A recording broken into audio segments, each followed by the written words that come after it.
जी हाँ बच्चों, पिछले क्लास में माइटोकॉन्ड्रिया का स्ट्रक्चर देखा था। आउटर मेम्ब्रेन, इनर मेम्ब्रेन, दोनों के बीच में स्पेस जिसको हम लोग पेरी माइटोकॉन्ड्रियल स्पेस बोले थे, नियर अबाउट 80 एंगस्ट्रम दोनों मेम्ब्रेन के बीच का स्पेस था। उसके अलावा माइटोकॉन्ड्रियल मैट्रिक्स था।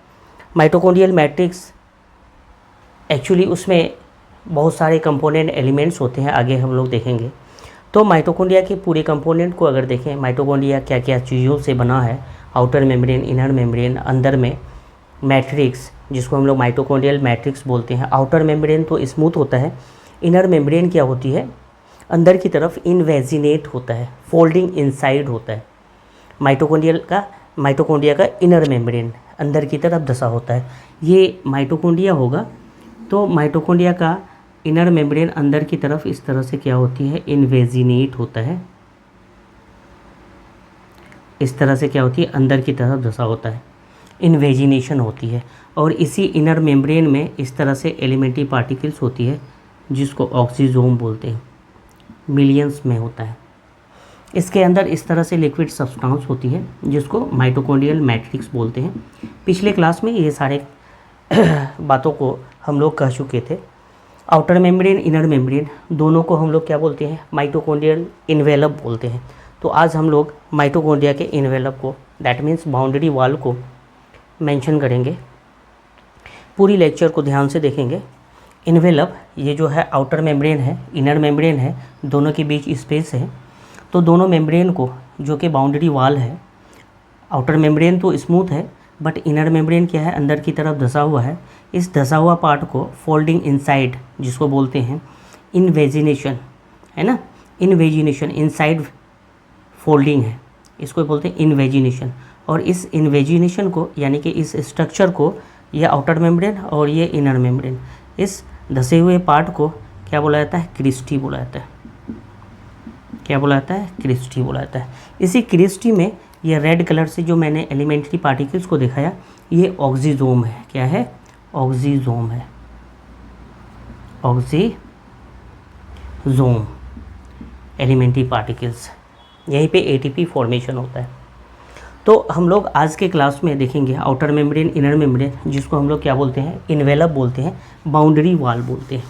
ओके, तो आज का क्लास हम लोग का स्टार्ट होगा इन्वेलप से।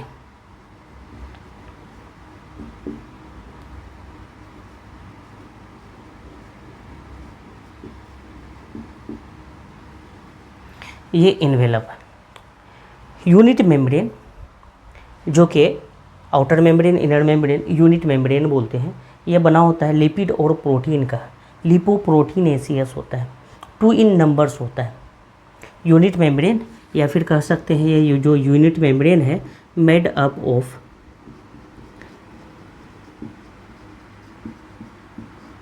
ये बना होता है लिपिड और प्रोटीन का, जिस वजह से इसको बोलते हैं लिपोप्रोटीनेसियस। लिपिड, लिपो, प्रोटीन, प्रोटीनेसियस है ना, प्रोटीन प्रेजेंट है, लिपिड और प्रोटीन प्रेजेंट है। कहाँ पे, इन्वेलप में, आउटर मेम्ब्रेन, इनर मेम्ब्रेन में। इसको हम लोग बोलते हैं made up of lipoproteinaceous. That means जो कंपोनेंट एलिमेंट्स होता है प्लाज्मा मेम्ब्रेन का, माइटोकॉन्ड्रियल मेम्ब्रेन का, आउटर मेम्ब्रेन, इनर मेम्ब्रेन का, उसमें कंपोनेंट क्या होती हैं, एक तो लिपिड और दूसरा क्या होता है, प्रोटीन होता है। जितने भी मेम्ब्रेन होते हैं, चाहे तो सेल मेम्ब्रेन हो या फिर माइटोकॉन्ड्रियल मेम्ब्रेन हो या फिर सेल ऑर्गेनल का मेम्ब्रेन हो, ये सब किसका होता है, प्रोटीन और लिपिड का होता है। लिपोप्रोटीनेसियस, लिपिड एंड प्रोटीन का बना हुआ, 2 नंबर्स में होता है, आउटर मेम्ब्रेन और इनर मेम्ब्रेन, इस तरह से, जिसको हम लोग क्या बोलते हैं, धसे हुए पार्ट को क्रिस्टी बोलते हैं। तो ये 2 नंबर्स में होता है, outer and inner, 2 in numbers, envelope, outer membrane और इनर मेम्ब्रेन, 2 इन नंबर्स होता है, 2 इन नंबर्स, 2 नंबर में होता है। 2 इन नंबर्स में अगर बात करें तो एक आउटर मेम्ब्रेन होता है और दूसरा क्या होता है, इनर मेम्ब्रेन होता है। आउटर मेम्ब्रेन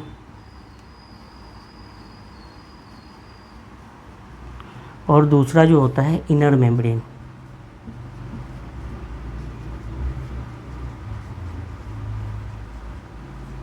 आउटर मेम्ब्रेन और इनर मेम्ब्रेन दोनों को डिफ्रेंशिएट करेंगे। यहाँ पे हम लोगों ने बोला लिपिड और प्रोटीन का बना हुआ है, तो लिपिड और प्रोटीन का रेशियो आउटर मेम्ब्रेन और इनर मेम्ब्रेन में किस रेशियो में होगा, तो हम लोग यहाँ पे बात करेंगे outer membrane. Outer membrane actually क्या होता है, लिपिड रिच होता है, लिपिड ज़्यादा प्रोटीन कम। अगर 60-40 बोलेंगे तो लिपिड कितना हो 60 और प्रोटीन कितना होगा 40 होगा। लेकिन यहाँ पे इनर मेम्ब्रेन में क्या होती है, जस्ट उल्टा होता है, प्रोटीन का रेशियो ज़्यादा होता है, प्रोटीन ज़्यादा, rich in protein. Outer membrane rich in lipid, क्या होता है, रिच इन लिपिड। और जो इनर मेम्ब्रेन होता है rich in protein.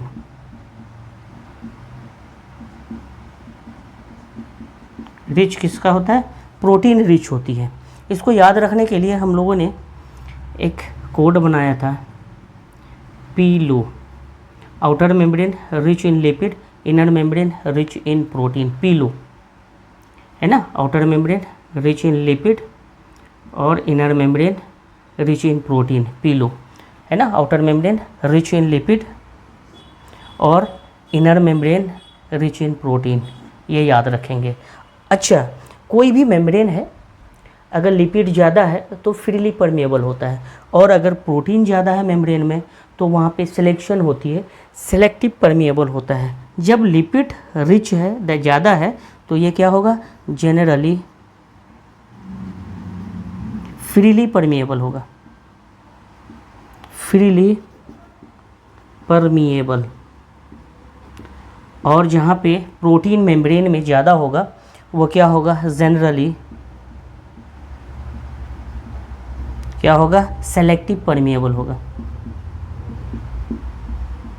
Selective permeable. Okay, selection होगी, कोई भी सब्सटेंस अंदर से बाहर या फिर बाहर से अंदर आएगा तो वहाँ पे क्या होगा, सिलेक्शन होगा, जहाँ पे प्रोटीन ज़्यादा होगा। प्रोटीन कहाँ पे ज़्यादा है, इनर मेम्ब्रेन में, इस वजह से क्या होगा, इनर मेम्ब्रेन सिलेक्शन करेगा। कोई भी सब्सटेंस बाहर से अंदर की तरफ आएंगे तो उसका सिलेक्शन होगा, तुम कौन हो, किन से मिलना है, क्या काम है ना। तो ये सारी चीज़ें सेलेक्टिव परमेएबल इनर मेम्ब्रेन का होता है। क्यों होता है, क्योंकि प्रोटीन यहाँ पे ज़्यादा होता है। और यहाँ पे आउटर मेम्ब्रेन की अगर बात करें तो आउटर मेम्ब्रेन क्या होता है, ये आउटर मेम्ब्रेन है, OM मैंने लिख दिया। इनर मेम्ब्रेन ये है, ये IM लिख दिया, इनर मेम्ब्रेन, है ना। दोनों के बीच में स्पेस होती है जिसको हम लोग पेरी माइटोकॉन्ड्रियल स्पेस बोलते हैं, ठीक है। तो मैंने इन्वेलप की बात की है, ये लिपिड और प्रोटीन का बना होता है, 2 इन नंबर्स होता है। Outer membrane rich in lipid जो कि जनरली फ्रीली परमेएबल होता है, inner membrane rich in protein ये जनरली सेलेक्टिव परमेएबल होता है, सेलेक्टिव परमेएबल याद रखेंगे, very very important. Outer membrane क्या होता है, स्मूथ होती है, देख रहे हैं कहीं पे भी इन्वेजिनेशन नहीं है। शॉसर शेप अगर है या फिर ओवल शेप है तो वो इस तरह से बाउंड्री वाल क्या होती है, ओवल शेप होती है। लेकिन इनर मेम्ब्रेन अंदर की तरफ धंसा होता है सरफेस एरिया बढ़ाने के लिए। क्यों सरफेस एरिया बढ़ाने के लिए, क्योंकि यहाँ पे एलिमेंट्री पार्टिकल्स ऑक्सीजोम का अटैचमेंट होता है। नंबर्स ऑक्सीजोम का ज़्यादा होगा, ज़्यादा ATP प्रोड्यूस करेंगे, ऑक्सीजन और फूड ग्लूकोज मिल जाएंगे, उनसे उनको क्या बनाएगा, ATP बनाएगा। तो यहाँ पे जो इनर मेम्ब्रेन होती है ये क्या होती है, फोल्डिंग इनसाइड, अंदर की तरफ फोल्डिंग होता है, जिसको हम लोग क्या बोले हैं, इस फोल्डिंग वाला पार्ट को क्रिस्टी बोले हैं। क्या बोले हैं, क्रिस्टी बोले हैं। ये क्या होता है, फोल्डेड इनसाइड, जिसको हम लोग क्या बोलते हैं, क्रिस्टी बोलते हैं, folded, folded inside. Called cristae, इसको क्रिस्टी बोलते हैं। ओके, तो यहाँ पे मैं कुछ इंपॉर्टेंट वर्ड बोल देता हूँ। ये जो क्रिस्टी है अंदर की तरफ धंसा हुआ है, इसमें एलिमेंट्री पार्टिकल्स है जिसको क्या बोलेंगे, ऑक्सीजोम बोलेंगे, ऑक्सीजोम, ऑक्सीजोम बोलेंगे। Okay, inner surface of inner membrane, inner surface of inner membrane अंदर की तरफ इस तरह से क्या होती है, जिसको हम लोग क्रिस्टी बोलते हैं, है ना। सरफेस क्रिस्टी बोलते हैं, यहाँ पे न्यूमेरस पार्टिकल्स होता है, स्ट्रक्चर होती है, उस स्ट्रक्चर को क्या बोला जाता है? सब यूनिट ऑफ फर्नांडीज मोरन। फर्नांडीज मोरन ने ये ऑक्सीजोम को डिस्कवर किया था, तो उसके नाम से भी ये जाना जाता है, जिसको क्या बोलते हैं? फर्नांडीज मोरन पार्टिकल्स। क्या बोलते हैं? फर्नांडीज मोरन पार्टिकल्स। दूसरा नाम जो फेमस नेम है ऑक्सीजोम, इसको स्टॉक पार्टिकल्स भी बोलते हैं, एलिमेंट्री पार्टिकल्स भी बोलते हैं। यहाँ पे दो पार्ट होता है, F1 और F0 पार्ट। तो F0 F1 कम्प्लेक्स पार्टिकल्स भी बोलते हैं, F1 पार्टिकल्स भी बोलते हैं ऑक्सीजोम को। नाम जो है ऑक्सीजोम किसने दिया था? चांस, CHANCE, चांस, एक साइंटिस्ट था, ये नाम दिया था ऑक्सीजोम। तो ऑक्सीजोम के रिगार्ड अगर हम लोग बात करें तो यहाँ पे मेंशन करेंगे ऑक्सीजोम को।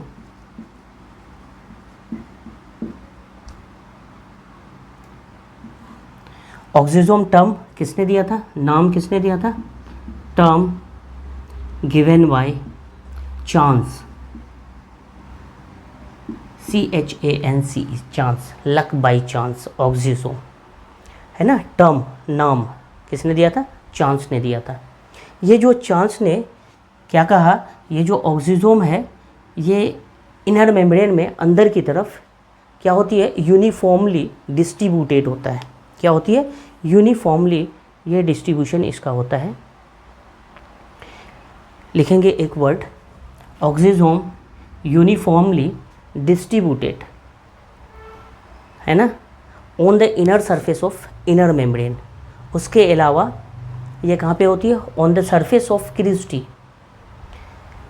क्रिस्टी में भी और इनर मेम्ब्रेन में भी, इधर भी इस तरह से क्या होती है? ऑक्सीजोम होता है। लिखेंगे क्या? Uniformly distributed,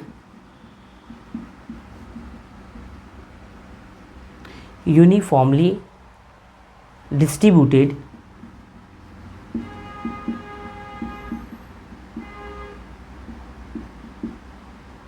uniformly distributed on the inner surface, on the inner surface,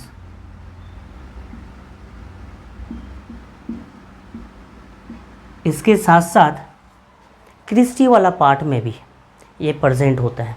inner surface of inner membrane कह सकते हैं, inner surface of inner membrane.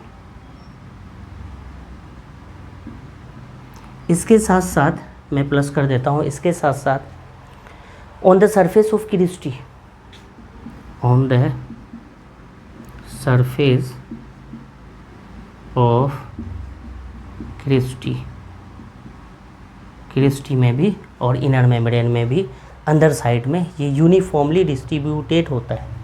इस तरह से यूनिफॉर्मली क्या होता है? डिस्ट्रीब्यूटेड है ना इनर मेम्ब्रेन में। यहाँ पे नंबर की अगर बात करें तो नंबर जो होता है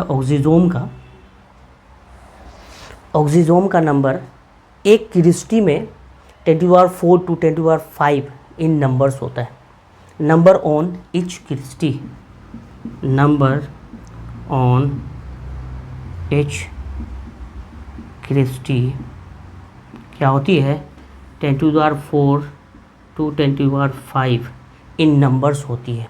अगर 10⁴ की बात करें तो कितना हो जाएगा? 4 0, इकाई दाही सिकरा 1000, 10,000, 10,000 से लेके 1 लाख तक, है ना, सैकड़ा, हज़ार, 10,000, 10,000 से लेके 1 लाख तक नंबर्स में वो एक क्रिस्टी में होती है। ऑन ईच क्रिस्टी, एक क्रिस्टी अगर बात करें तो ये वाला पार्ट है क्रिस्टी। इसमें ऑक्सीजोम्स नंबर्स में इस तरह से कितने होंगे? यूनिफॉर्मली डिस्ट्रीब्यूटेड होंगे। और ये कितने नंबर्स में होंगे? 10,000 से लेके 1 लाख तक एक क्रिस्टी में। इस तरह से बहुत क्रिस्टी होता है। क्रिस्टी का फॉर्मेशन इसलिए होता है, अंदर की तरफ ये धंस गया है ना, इनर मेम्ब्रेन अंदर की तरफ धंस गया है, दैट मीन्स सरफेस एरिया बढ़ेगा तो ऑक्सीजोम ज़्यादा से ज़्यादा वहाँ पे अटैच होगा। ज़्यादा से ज़्यादा अगर अटैच होगा तो वहाँ पे क्या होंगे?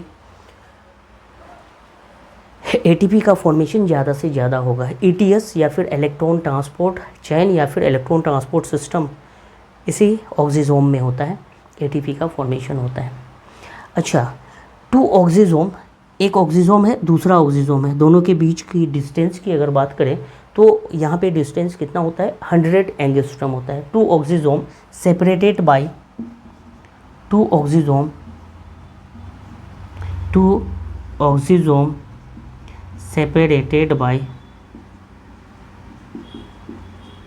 separated by a distance, है ना, separated by a distance, ये डिस्टेंस कितना होता है, 100 एंगस्ट्रम होता है। 1 एंगस्ट्रम इक्वल्स टू, मैं कई बार बताया हूँ, 1 एंगस्ट्रम इक्वल्स टू 10⁻⁻10 मीटर। तो इतना क्या होती है, दो ऑक्सीजोम के बीच का डिस्टेंस होता है 100 एंगस्ट्रम। कितना होता है, 100 एंगस्ट्रम। और इस ऑक्सीजोम को अगर हम लोग मेंशन करें डायग्राम के साथ, तो ऑक्सीजोम किस तरह से होगी,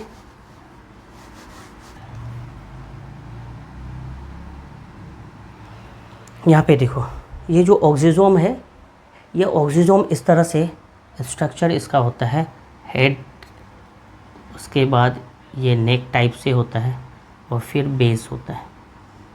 ये एक ऑक्सीजोम है। इस तरह से कितना ऑक्सीजोम एक क्रिस्टी में है, 10⁴ टू 10⁵ इन नंबर्स होता है एक क्रिस्टी में, नंबर ऑन इच क्रिस्टी ये होती है। इस तरह से एक एलिमेंट्री पार्टिकल्स ऑक्सीजोम होता है। इसमें इस तरह से हेड वाला पार्ट है, ये हेड वाला पार्ट जिसको F1 पार्ट बोलते हैं। क्या बोलते हैं, F1 पार्ट। इस तरह से F1 पार्ट, बीच में ये हेड और बेस को जोड़ने वाला है, इसको हम लोग बोलते हैं स्टॉक।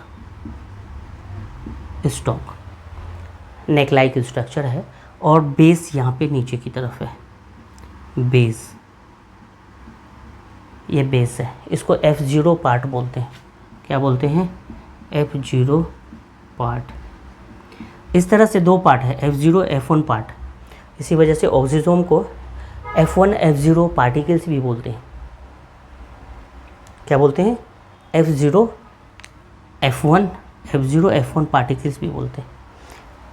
किस बेसिस पे, क्योंकि ये दो पार्ट ऑक्सीजोम में पाया जाता है। ओके, ये जो तीन पार्ट है, F1 पार्ट, हेड को जो बोले हैं, ये हेड वाला पार्ट में, और ये जो बेस वाला पार्ट है F0 पार्ट, इनका अलग अलग फंक्शन है।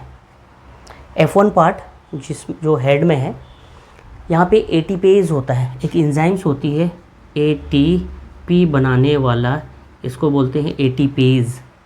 यहाँ पे फॉर्मेशन होता है एटीपी का, that means site of ATP synthesis. ये F1 पार्ट क्या है, site of ATP synthesis.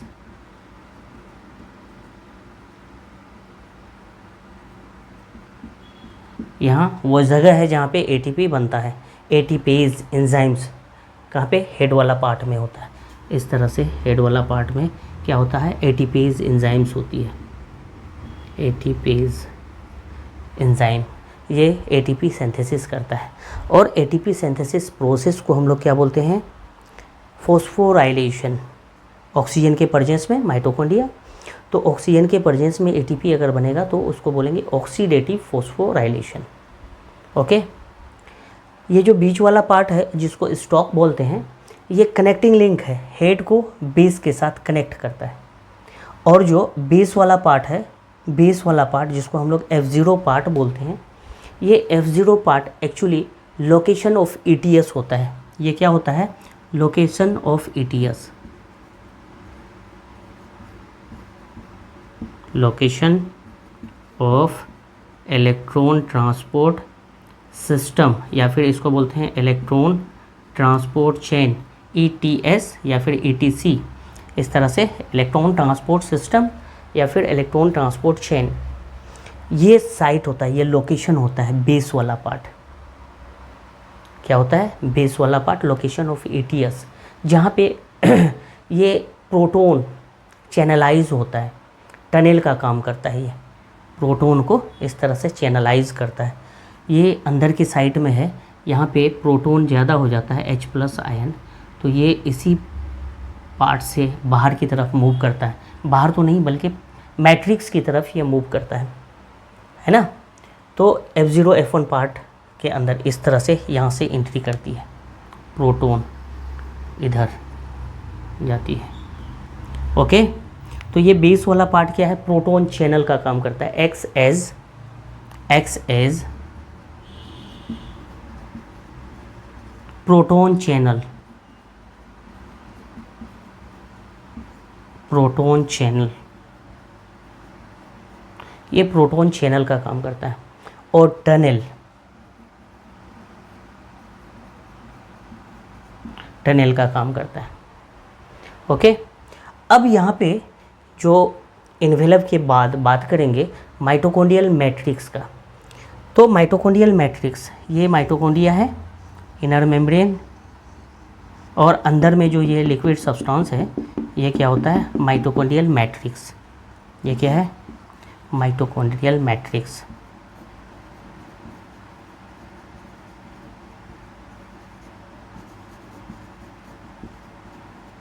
Next class में हम लोग माइटोकॉन्ड्रियल मैट्रिक्स में और उनके कंपोनेंट एलिमेंट्स की बात करेंगे। ओके, आज के लिए थैंक यू।